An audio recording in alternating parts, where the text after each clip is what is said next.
Welcome back to the Professor's Lab. I'm Professor V, and this is another game from round 1 of our league tournament that happened at Die Hard Games on November 7th, 2024. If you didn't know, Die Hard League happens every Thursday at 6 p.m. Central, featuring casual and tournament play at whatever format everyone wants. League Challenge Thursday, November 21st at 6 p.m., and League Cup Saturday, November 23rd at 11 a.m. All Central Time, all at Die Hard Games. Go see more info in this video's description, and check out Pokemon's event locator for premiere and other events at the shop, such as League Challenges, League Cups, pre-releases, and more. Please hit that like button right quick, subscribe to this channel, ring the bell for notifications, say what you need to say in the comments, and all that other good free stuff. But anyways, let's research this game that we're hopping into. Both players have 4 prize cards remaining. Over on the left is an Okie Doggy poison type deck. On the right is Dragapult. It looks like it is Dragapult's turn. Poison Okie Doggy swinging for a lot of damage in the active spot over on the left hand side. It has the Chain Crazed attack, 130 plus. If this Pokemon's poison, it does 130 more damage. So it's currently swinging for 260 and probably did and took 2 prize cards on the last turn. Now it's our Dragapult's turn on the right hand side to respond, and it looks like they're playing a Earthen Vessel, discarding a card in order to search for up to 2 basic energy cards. Basic Psychic will be one of them, Basic Fire the other. Those get added to the hand, the deck gets shuffled up. There seems to be a Fezandipity EX Flip the Script draw on board, as well as a Dracloak's Recon Directive. Just depends on where exactly we are hopping in on this turn. Debating on attaching this fire energy to the active Dreepy, and it will be committed there, followed by an Iono. That supporter card has both players shuffle their hands, put them at the bottom of their deck, and then draw cards from the top equal to their remaining prize cards, both players getting 4 here. Next is Fezandipity EX Flip the Script. If there was a KO on your opponent's last turn, you could just draw 3 cards with that ability. And the Dracloak's Recon Directive. Look at the top 2 cards, send one of them to the bottom of the deck and the other to your hand. So pick the most valuable card for the current situation is what's going to happen here. And our player's looking for 2 things, maybe 3 things. Yeah, 3 things. Rare Candy, Dragapult EX, Sparkling Crystal. If there's any of those cards still in the deck, since we're just hopping in here. Okay, it doesn't look like we're going to see an attack this turn, as an escape or rescue board is attached to the active Pokemon, as well as that Pokemon League Headquarters Stadium coming into play. Dracloak evolves in the active spot. Another Recon Directive is used to look at the top 2, send one to the bottom and the other to the hand. Just like we saw earlier, it's more of a turn off development turn for our Dragapult player on the right hand side here. Next we're going to see the active Dracloak retreat to the bench in order to protect it, so that way it can hopefully hang on till next turn. It does retreat into that Radiant Alakazam that has a 2 retreat cost, and then ending the turn with Rotom Bees instant charge, draw 3 cards and end the turn. Play resumes over on our left hand side, the Darkness side. I think we need to see a poison counter, poison damage tick there in between turns you take, or excuse me, during Pokemon Checkup. That happens basically in between turns. If you're poisoned, you take another damage counter. Our players caught that there, and then play an Arven as their supporter for turn. That allows the player to search their deck for an item and a tool card. They are eyeing up that dark patch there, but maybe an Ultra Ball, just depending on what they need. They have the KO, but they'd like to see a KO on a 2-prize Pokemon, like that Rotom V or really the Pheasantipity EX on the bench. So an Ultra Ball will be grabbed with Arven. Since Arven was a supporter for turn, we don't see a gusting supporter like Boss's orders. So Darkness Energy will be attached to the active Okidogi EX. An Ultra Ball is played, discarding a Binding Mochi and a Darkness Energy to search the deck for a Pokemon. The Pokemon is that Hisuian Samurott V-Star that evolves onto the bench there. The Pokemon League headquarters stadium does make it so that basic Pokemon, their attacks cost another colorless energy, so that's why we've seen the 4th energy attached to the Okidogi, even though its attack only costs 3. We are now seeing a Monkey Dory Adrenabrain ability. If there's a Darkness energy attached to that Monkey Dory, Adrenabrain is online to move 3 damage counters from one of your Pokemon to one of your opponents. So 3 got moved off of that Okidogi, and they're getting placed onto the benched Duskull for a knockout, actually. And I missed what actually happened there. Oh, probably the V-Star. Okay, gotcha. Okay, so first we see the Monkey Dory move 3 damage counters to the bench Duskull that has 60 HP. Then we seen Hisuian Samurott V-Star's Mooncleave Star. During your turn, you may move 4 damage counters on one of your opponent's Pokemon. Or, excuse me, you may put 4 damage counters on one of your opponent's Pokemon. So that's how the KO on the Duskull was taken there. So still 2 prize cards taken this turn. That's very good. Alright, so V-Star power ability, Mooncleave Star cleans up the KO on that Duskull. And then the active Okidogi uses its Chain Crazed attack for more than enough damage to KO the opposing Radiant Alakazam. Dracloak floats into the active spot over on the right hand side and play resumes there. Let's see how they can respond. Hopefully we saw that damage tick on the Okidogi from the poison as the turns passed over. I won't go back and research. If you guys want to put on your research lab coats and check that out, go for it. It usually never matters, but we do like to see our players playing correctly. As a Sparkling Crystal is put onto the bench Dracloak there. Then a Recon Directive was used to look at the top 2 cards, put one into the hand, one to the bottom of the deck. A Fire Energy is now attached to that bench Dracloak. It evolves into Dragapult EX. We're having a combo of a turn here. The Forest Seal Stone was put onto the bench Rotom V, and then a Nest Ball is played. That Nest Ball item has the player search their deck for a Pokemon to put onto the bench to basic, and the Dreepy is found. We have the entire Dragapult line featured on our right hand side of the table here today. A KO was taken, so the Pheasantipity EX Flip the Script is online.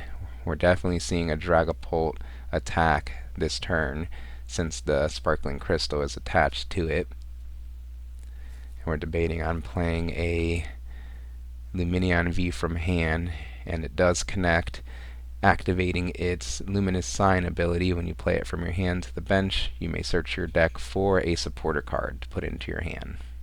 Shuffle the deck afterwards, of course, but which supporter is best here?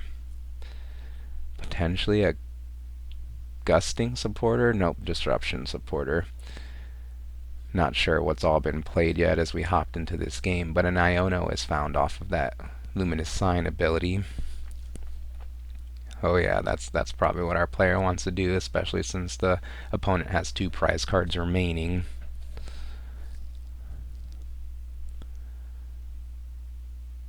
Dragcloak in the active spot can retreat for free, basically, thanks to the attached rescue board tool, making it have 1 colorless less to its retreat cost. A Pokemon can retreat once per turn. Next is the item card Counter Catcher. When your opponent has fewer prize cards remaining than you do, you can play that Counter Catcher and bring up an opponent's Pokemon from the bench into the active spot. Petrunt EX is brought into the active spot. Dragcloak retreats into the powered up Dragapult EX thanks to the Sparkling Crystal. That A-Spec tool card, of course, makes the Terra Pokemon it's attached to reduces their attack by an energy. So basically Dragapult EX can attack for 1 energy attachment. Next, the Dragapult player plays an Iono as a supporter. Both players shuffle their hands, put them at the bottom of their decks, and then draw cards from the top equal to their remaining prize cards, trying to disrupt and slow down the opponent.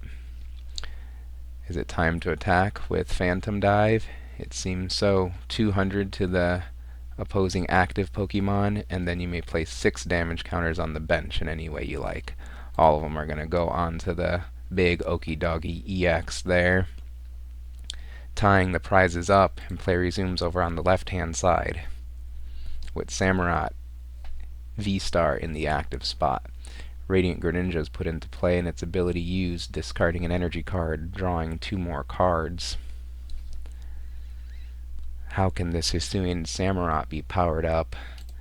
It's in the active spot. Maybe you push the Monkey Dory there, or the Okie Doggy. I guess you do have the, no, you don't. Never mind. Petrunt was knocked out. You don't have the subjugating change ability anymore to move your board around. Hisuian Samurott V-Star's attack costs 2 darkness energy to use. You at least want to attack this turn. Maybe an oversight with the Petrunt EX getting knocked out. Maybe they plan for the Okie Doggy to move into the active spot and be poisoned by Petrunt EX's ability. And then the benching of the Greninja. Now the bench is full, so no room for a Petrunt. There is an Ultra Ball in hand too, so that could have been found. But Radiant Greninja probably found that card. I didn't see what 2 cards Radiant Greninja drew with his ability.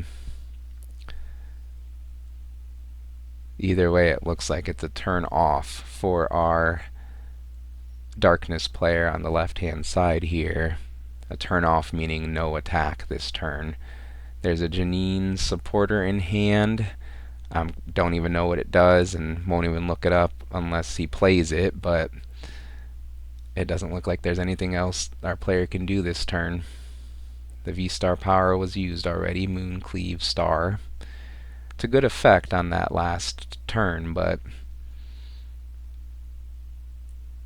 the only way to have powered up that Samurott V-Star would have been with Dark Patch that I could think of, but that accelerates darkness energy from your discard pile to your bench darkness Pokemon.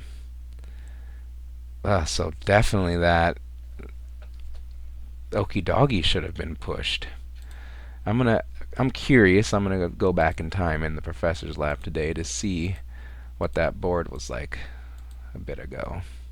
So yes, the Petrunt was knocked out here. Maybe it was just tunnel vision on the having the Petrunt in play. So yeah, we saw the Dragapult attack. This is in the past, remember. Sorry for going back and forth. Yeah, the Okie Doggy has all the energy attached. And yeah, nothing else in the hand but Radiant Greninja, Darkness Energy, and Samurott V-Star. So I think you at least push the Okie Doggy EX to do some kind of damage, but I guess if you do, never mind. It's hitting me now. If you do, and you attack with the Okie Doggy, then you just lose the game, since I'm sure it has more than 5 damage counters on it. It's not going to one-shot the opposing Dragapult EX. So yeah, just all around not very good options for our Darkness player here. Maybe the Monkey Dory could have been put into the active spot since it had an energy on it. Then you could see the top deck and decide what to do, just retreat or offer the opponent one prize card. But either way, not looking good for our Darkness player on the left hand side here. I'll try to get us back to some Pokemon action here. Thank you for your patience with that time travel for the research analysis there. And yeah, I think we're just passing our Darkness player deep in thought here, trying to figure out what they can do, if anything. Is there anything that they can do? There's got to be something. You can Ultra Ball, I guess, and thin the hand down, or thin the deck out, let's say, of a card. You leave yourself with a 0-card hand, but our supporters don't seem, our cards in hand don't seem very useful right now. Janine's, I think, might, that's okay, yeah, we're seeing it happen here. So I'll try to look that up right quick while our player is resolving the Janine's supporter. Janine's Secret Art.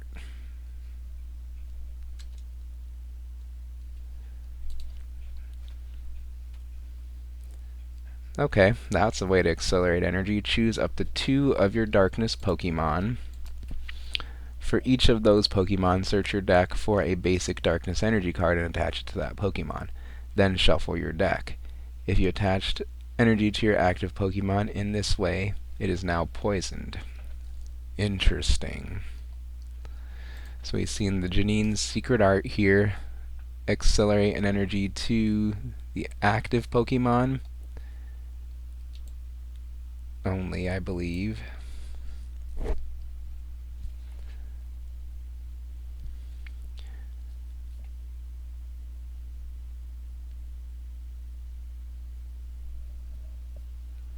Then, of course, the active Pokemon will be poisoned. It doesn't look like there's any more Darkness energy in the deck, so yeah, just accelerate to the active. Monkey Dory then uses its Adrenabrain ability to move 3 damage counters from the benched Okidogi to the opponent's active Dragapult EX. And it looks like it's a pass there, so just an energy away from a big blast. Yeah, that was actually pretty close there. Alright, play resumes over on the right hand side, and it looks like I see a boss for game there. Boss's orders brings up one of the opponent's bench Pokemon into the active spot, something with 200 HP or less, to bring into the active spot to take the last 2 prize cards of the game. And it looks like that was game, with our Dragapult player on the right hand side taking the game. But it's good to see our players discussing and analyzing what could have been, and learning and doing some research of their own. What do you think of this video and the commentary? Please leave feedback in the comments. Like this video, subscribe to this channel. Thank you for watching, and I'll see you next time in the Professor's Lab.